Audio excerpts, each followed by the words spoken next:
En este video vamos a hacer un análisis exploratorio de datos de manera gráfica. Vamos a cargar unas observaciones hechas en un cauce del río, en el cauce del río Banilejo, en la subcuenca del río Ocoa, una subcuenca del río Ocoa, y vamos a analizar algunas de las dimensiones que se midieron en ese muestreo. Lo que se muestrearon fueron, como se observa aquí, se muestrearon clastos, cada fila es un clasto, generalmente una grava, en la que se tomó tanto el lugar donde fue muestreado, fueron únicamente muestreados dos lugares, se muestran aquí solamente dos lugares nada más, RBAT 05 y RBAT 06, o sea, Río Banilejo, Arroyo La Tachuela 05 y 06. Se identificó la roca dentro de grandes grupos y se midieron sus tres ejes: longitud, anchura y espesor.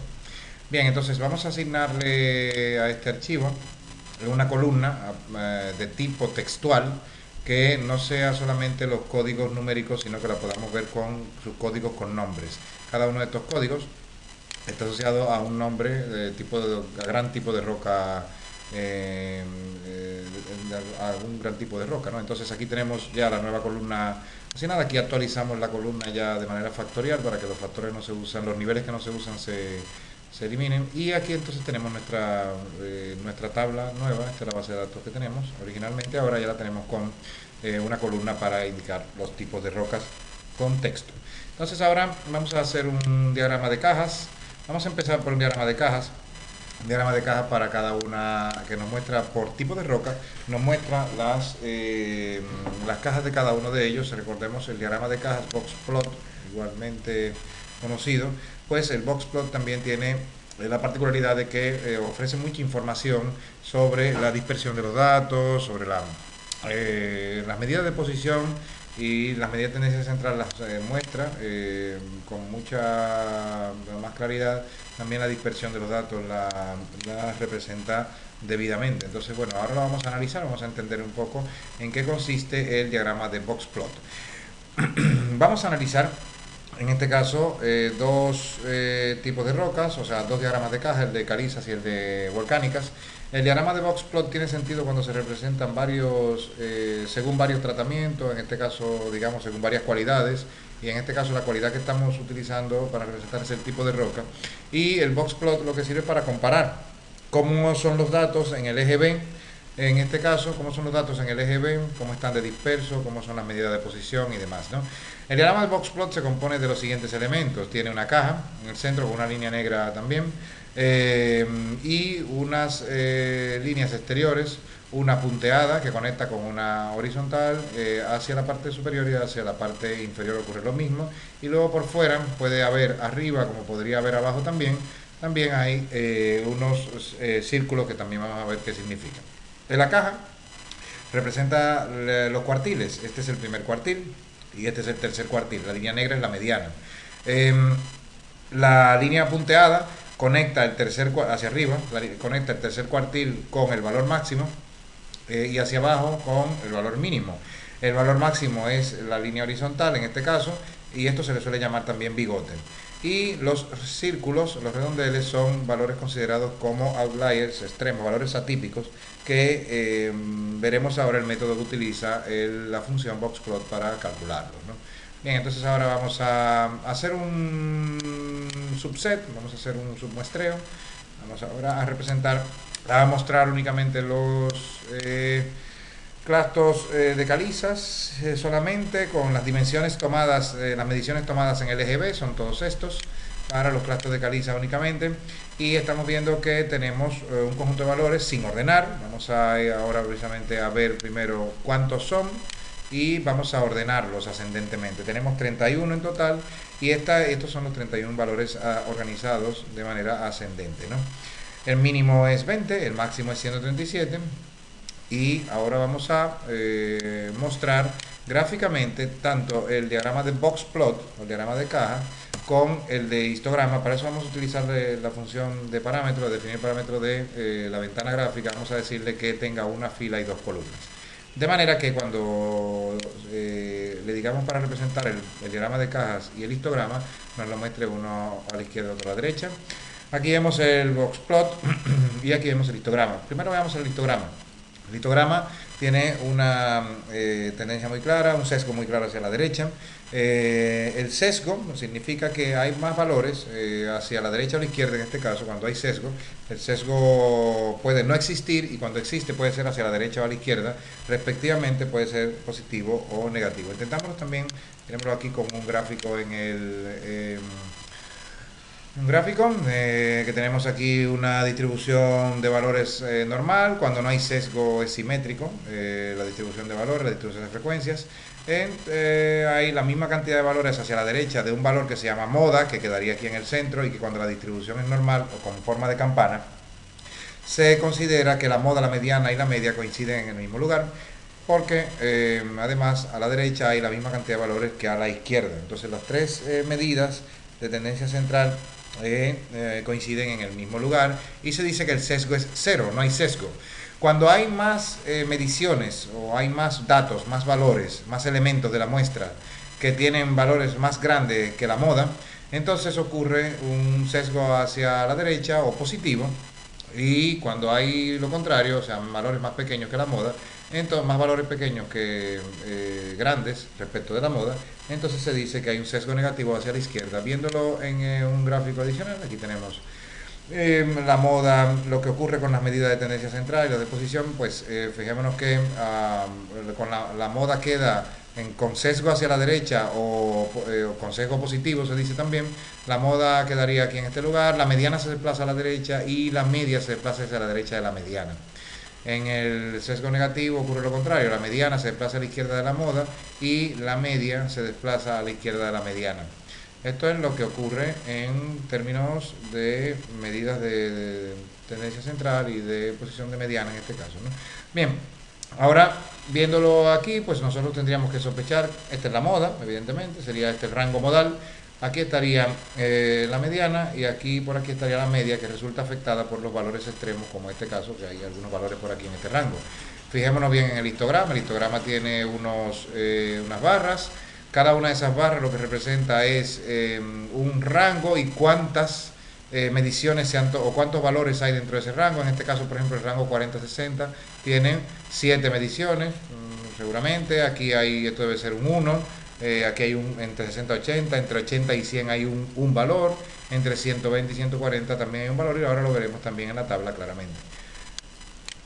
En la tabla nos damos cuenta que tenemos hacia los valores más grandes, hacia la derecha, tenemos uno que cae entre 120 y 140, que sería este de aquí. Ese es el 137. El 84 es este que cae entre el 80 y el 100. Y fijémonos que no hay entre el 100 y el 120, no hay ningún valor, por eso queda sin barra. Entre el 60 y el 80 hay un valor, que es este de aquí. Y entre el 40 y el 60 estarían todos estos. Entre el 40 y el 60 estarían todos estos, que son 1, 2, 3, 4, 5, 6, 7, 8. O sea, ahí tenemos 8 valores que están aquí. Esos corresponden a esa barra. Y están entre el 40 y el 60. 1, 2, 3, 4, 5, 6, 7, 8. Y corresponden a esa barra. Y entre el 20 y el 40 estarían todos los demás, que son los que vemos aquí en pantalla. Son todos estos de aquí. Bien, entonces al tener todos esos valores, y entonces salen pues una cantidad grande, que son los que representa esta frecuencia, esta barra alta. Recordemos que tenemos un total de 31 valores, ¿no? Bien, ahora en el diagrama de caja, ¿qué podemos ver? En el histograma vemos que el histograma aporta mucha información específica de un solo muestreo. No es necesario ni siquiera muchas veces compararlo con otro, porque el histograma lo que sirve precisamente para saber información de una medición, concretamente de una variable cuantitativa, ¿no? Y vemos la distribución de frecuencia de esos valores, ¿no? Entonces el histograma aporta muchísima información sobre sesgo, de aberraciones, valores atípicos y demás, y nos ayuda mucho a saber qué distribución tienen nuestros datos. El diagrama de caja o de dispersión es útil para comparar distintos tratamientos, distintas cualidades, ¿no? Aquí lo estamos viendo solo, de manera solitaria, pero es útil cuando uno tiene 3 cualidades, 5, o sea, por ejemplo, tenemos las rocas, tenemos 5 tipos de rocas, y comparamos una con otra, y entonces podemos comparar las medidas de dispersión y de tendencia central que tenemos aquí, la medida de dispersión y tendencia central y también de posición que tenemos con la caja. El diagrama de caja lo que consiste es, la caja representa la línea inferior, el borde inferior representa el primer cuartil, que recordemos es el 25% más pequeño de los valores, o sea, el cuarto más pequeño de los valores, está separado por esta línea, está aquí. Es decir, de aquí hasta el valor mínimo, que es este bigote, está el 25% más pequeño de los valores, y de aquí hasta llegar hasta el valor máximo o hasta los outliers, estaría el 25%. Aquí estaría delimitando el 75% más grande, el 25% más grande de los valores sería todo esto, y el 75% más pequeño de los valores estaría aquí. Es decir, todas las mediciones pequeñas están de aquí para abajo, por debajo del 44, hasta llegar al mínimo, que es 20, y el cuarto, o sea, el 25% de los valores más grandes estaría desde este valor hasta llegar al máximo, que es 130 y tantos, ¿no? Bien. El diagrama de caja también muestra el bigote, que es el valor denominado máximo, el bigote superior, y el bigote inferior es el denominado mínimo. Está conectado con la caja mediante una línea punteada, y el bigote suele ser una línea horizontal cuando el diagrama de caja es vertical. Y entonces tenemos a su vez una línea negra que representa la mediana. Cuando vemos la mediana colocada hacia muy cercana al límite inferior o al límite superior, ya asumimos que hay un sesgo dentro de nuestros datos. Y esto ya además nos dice mucho, ¿no? También cuando vemos que el valor máximo, la barra el bigote del valor máximo está más alejado que el bigote del valor mínimo, también podemos asumir que hay sesgo, en este caso positivo hacia los valores más grandes, como vemos aquí, sesgo hacia la derecha, ¿no? Que recordamos que es este caso, ¿no? Que es sesgo positivo, ¿no? Entonces, claro, teniendo también en el diagrama de caja la representación de los valores considerados atípicos. El valor atípico es aquel que al calcular el rango intercuartilar, que es esto, este es el rango intercuartilar, esa distancia que hay desde el tercer cuartil hasta el primer cuartil, este rango intercuartilar multiplicado por 1.5 y sumado a esta cantidad, esto nos dice que dónde están los valores que se consideran no atípicos dentro de la muestra, y a partir de esa cantidad entran entonces, se colocan los considerados valores atípicos o outliers o aberraciones. El bigote marca el máximo y los demás son valores considerados atípicos porque superan el tercer cuartil más 1.5 veces el rango intercuartilar. Lo mismo ocurriría hacia el límite inferior. Si restamos el primer cuartil, restamos 1.5 veces el rango intercuartilar, todo valor que quede por debajo de ese número calculado, pues será considerado como una aberración hacia los límites inferiores, que en este caso no tenemos, ¿no? El diagrama de caja en este caso está completo, prácticamente tiene todos los elementos, tiene outliers, tiene bigotes, tiene mediana, tiene caja, tiene todos los elementos propios, ¿no?, del diagrama de caja. Veamos ahora el cálculo del sesgo. Lo vamos a hacer con una función llamada skewness del paquete moments. Vamos a calcularlo, es un valor positivo, muy sesgada, porque cuando el valor de sesgo está por encima de 1 se considera un sesgo grande, y además es positivo. Cuando hay sesgo negativo, como en este caso por ejemplo, este valor da con un negativo, evidentemente. Bien, entonces ahora vamos a organizar los datos de manera ascendente para ver mejor los cuartiles, ¿no? Aquí lo tenemos organizado ascendentemente nuevamente, como lo teníamos mostrado previamente. Vamos a ponerlo en línea. Vemos que tenemos un conjunto de 31 valores, según habíamos calculado con la longitud previamente. Aquí arriba lo vemos, está aquí, justo aquí. Este es el tamaño de la muestra, que son 31 valores. Entonces, claro, si tenemos 31 valores, pues un cuarto de ellos sería 7.75, es decir, 1, 2, 3, 4, 5, 6, 7. El valor número, el que ocupa la posición 7.75, la posición 7.75 exactamente no existe, existe la posición 7 o la 8. El valor que ocupa esa posición es el valor que separa el primer cuarto, o sea, el cuarto más pequeño de los valores, de todos los valores, de los 3 cuartos más grandes. Es decir, el 25% más pequeño está por debajo de esa posición y el 75% más grande está por encima de ella. En este caso a la derecha, a la izquierda y a la derecha respectivamente, ¿no? La posición 7.75 no existe. Sin embargo, hay varios métodos para calcular los cuartiles. Usando una función llamada summary de R, se usa un método denominado el método número 7, que lo que hace es una interpolación lineal. Esa interpolación lineal que está mostrada aquí en esta fórmula, que pasa por el cálculo de un valor h, y luego después de calculado ese valor h se calculan el cuantil que corresponda, porque esto es genérico para cuantiles. Cuando usamos esta función llamada summary, estamos usando ese método llamado el método número 7, este de aquí. Sin embargo, ese método no es el que usa boxplot para calcular los cuartiles y por lo tanto para calcular también igualmente el rango intercuartilar, que es necesario para hacer el boxplot. Veamos cuáles son los datos que usa R cuando usa la función boxplot. Utiliza una subfunción que está metida dentro de la función boxplot, que se llama boxplotstats. Y esa función lo que hace es calcular, como aquí vemos, las estadísticas. Los estadísticos son el mínimo, calcula el primer cuartil, la mediana, el tercer cuartil y el valor máximo. Y luego calcula, bueno, la longitud también, el intervalo de confianza, y también calcula los valores atípicos, ¿no? Entonces estos valores atípicos los muestras aquí, que son los outliers, ¿no? Entonces, claro, esta función es la que utiliza R para dibujar los primer y tercer cuartil y por lo tanto para calcular el rango intercuartilar. Fijémonos aquí. Tenemos el valor del primer cuartil es 29.5, sería este de aquí. Este sería el valor del primer cuartil. El valor de la mediana es 34, que es la línea negra, caería aproximadamente por aquí. Y el valor del tercer cuartil es 44.5, que caería más o menos por aquí. Fijémonos que en este caso coincide con la función summary. Pero hay casos cuando la muestra es par, en este caso la muestra es impar. Cuando las muestras son pares, utiliza un método diferente. Por lo tanto, puede haber discrepancias entre summary y boxplotstats. Por eso es importante tenerlo claro, porque el diagrama de caja utiliza esta función, no utiliza los cuartiles calculados con el método summary.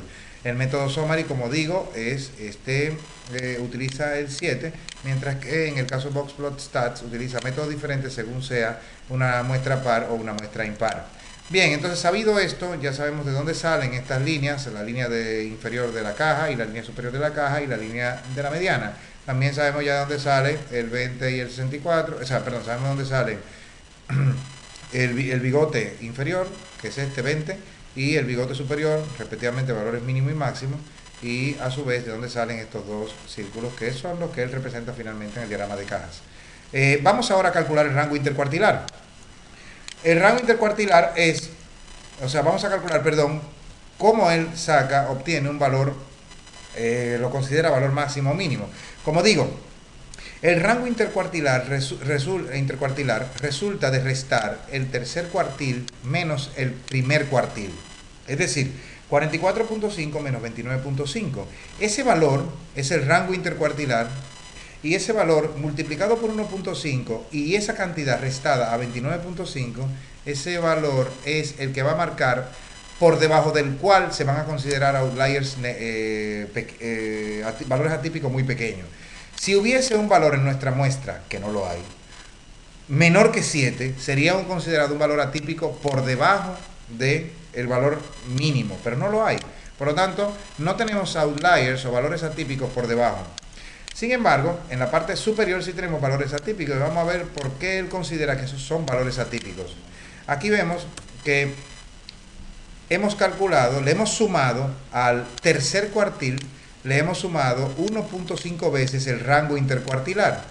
Al hacer esto, lo que le estamos diciendo es, este valor, que es 67, es el valor a partir del cual va a considerarse un valor atípico por la parte superior.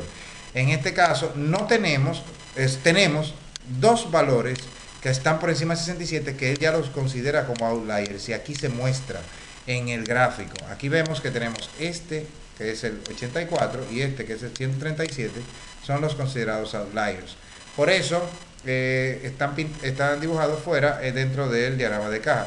Vamos a hacer ahora una comparación con el caso de las volcánicas, que es un diagrama de caja un poquito diferente. Fijémonos aquí, fijémonos aquí que tenemos Diagrama de caja de calizas, que era el que estábamos analizando ahora, y aquí tenemos un diagrama de volcánica que le falta el bigote superior. Y ahora vamos a ver por qué. Y precisamente eso es lo que nos ayuda a entender precisamente por qué utiliza boxplotstats como función para dibujar estos valores que coloca adecuadamente en el diagrama de caja. Vamos a hacerlo con las volcánicas, son estas. Vamos ahora a hacer lo mismo, hacer un subset. Vamos a hacer tanto el tamaño de la muestra como vamos a organizarlo de manera ascendente. Exactamente lo mismo que hicimos con las calizas. Aquí hicimos un subset. Tenemos una submuestra del paquete de la base de datos D, solamente de las volcánicas. En este caso la longitud es 10 y aquí están organizados de manera ascendente. El menor valor, el mínimo es 19, el máximo es 119, conjunto de valores mostrados también en el centro. Y ahora vamos a analizarlo mediante el histograma. Vamos a ponerlo y el boxplot. Vamos a ponerlo, a poner los dos gráficos uno al lado del otro. Para eso vamos a utilizar la función paremfrow. Le decimos que tenga dos columnas nuestra ventana gráfica y aquí vemos el histograma. Aquí vemos que hay sesgo hacia la derecha también, como quiera, quizá menor, porque a la izquierda del rango modal pues tenemos alguna barra, el sesgo es un poco menor probablemente, hay algunos vacíos aquí que son estos, ¿no? Y vemos el histograma, lo podemos comparar con nuestros datos aquí en pantalla. Estos son 10, son menos, es más fácil incluso de leer el histograma.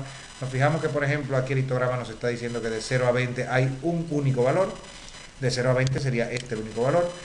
Del 20 al 40 nos dice que hay 5 valores, o sea hay una frecuencia de 5, por lo tanto son estos de aquí.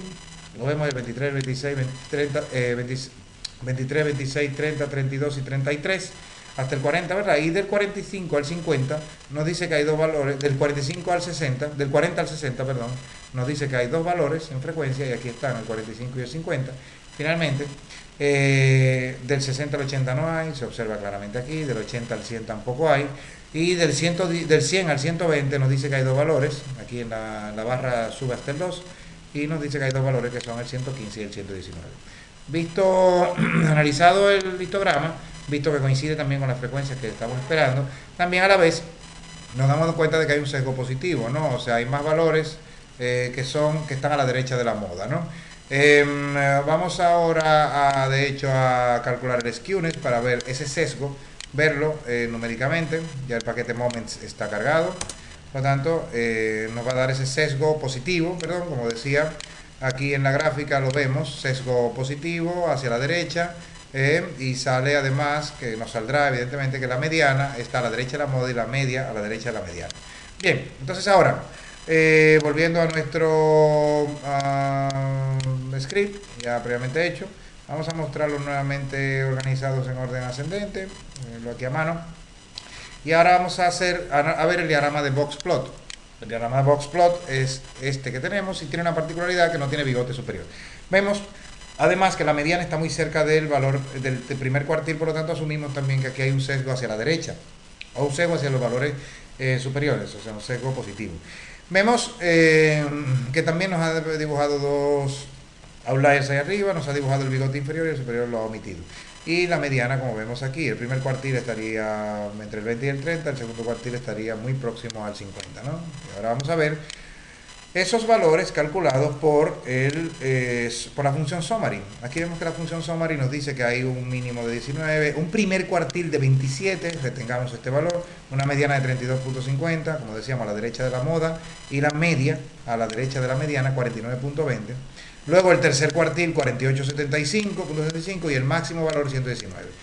Ahora vamos a representar las estadísticas, a calcular las estadísticas que él utiliza, la función boxplot utiliza para generar este gráfico.